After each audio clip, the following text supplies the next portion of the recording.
Everyone, welcome back to my channel, That Model Railway Guy. For those that don't know him, that model railway guy is the Mr. Maker of model trains. He puts on a high quality show that is both fun, informative, and has taught me a few tricks with its simple but effective techniques. The guy is a calm lake on a sunny summer afternoon, so I was a little surprised to see he had a rant about an incident that had happened at an exhibition. In a nutshell, a young modeler signed up to be part of the exhibition and his layout was turned down. That in itself, not the issue, but reportedly the exhibition took the time to literally trash his layout because it didn't meet some imaginary standards that the organizers felt were needed. This was non-constructive, unsolicited criticism, and I think anyone here, not just in our hobby, has been on the receiving end of this kind of feedback from wannabe comic book guys. The model railway guy goes on to say, when you build a layout, I always feel like you're offering up a piece of who you are and your creativity. You know, it's the same as like writing a song or painting a picture. It's a piece of art, and by proxy, it's a piece of you and your personality. That line is very important. A layout is a reflection of ourselves, not a reflection of what someone else thinks it should be. Not too long after, I was watching a German video by Peter Pernsteiner on the Rangierspiel, a very small, very clever switching layout. As the modeler and Peter are discussing the layout, they come across the topic of how some modelers tend to respond in a rather abrasive way to how others do things. Here is a masterfully done miniature layout, packed with detail and operating potential, yet someone had to go out of their way to dismiss the way the modeler was doing things. It's truly perplexing.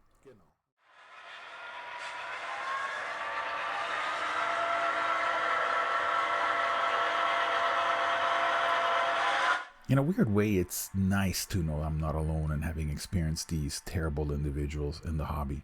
Anything I've ever posted in forums is inevitably met by dismissive remarks by veteran modelers who seem to think that everything was better right up to World War II, and anything after is just hot garbage for spoiled babies.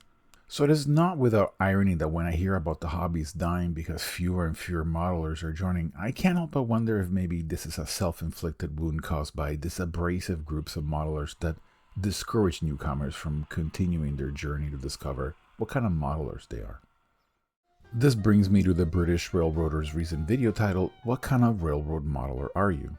What kind of railway/railroad modeler are you?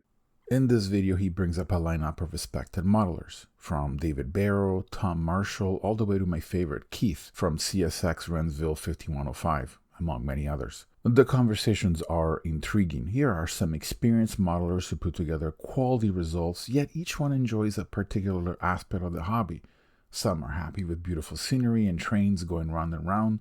Others focus on operations or small but elaborate dioramas that tell a story. And while I recognize a part of myself in many of these modelers, what fascinated me was that each modeler expressed who they are through their work. Their modeling is both widely accepted and respected, even though everyone's work is so artistically different. No two modelers are alike, and each one of them is having fun doing what they love doing. So let's talk about fun. There's a new channel called Trackside with Wes. Trackside with Wes.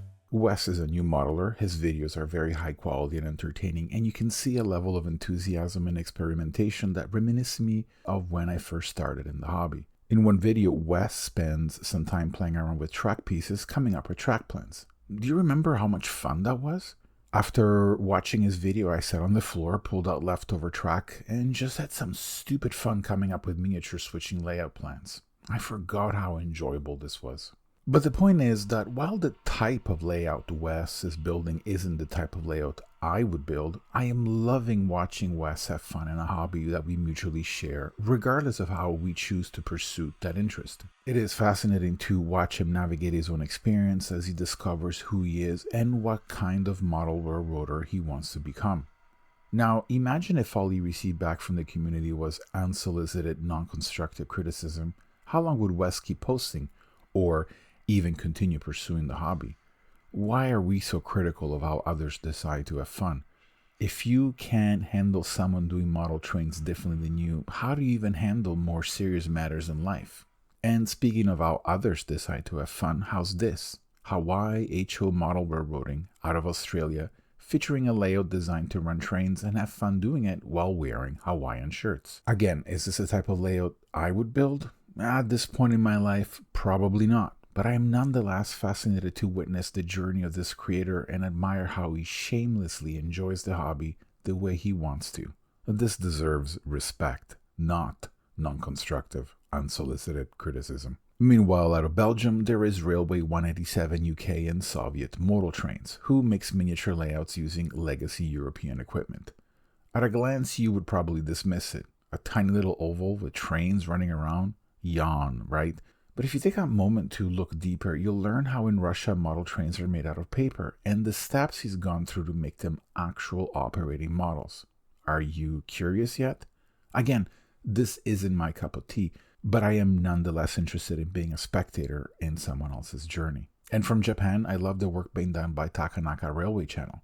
Japanese apartments are notoriously small, yet this modeler has found a way to express their creativity with a variety of clever miniature modules where he runs a variety of passenger trains sporting Japanese railway liveries.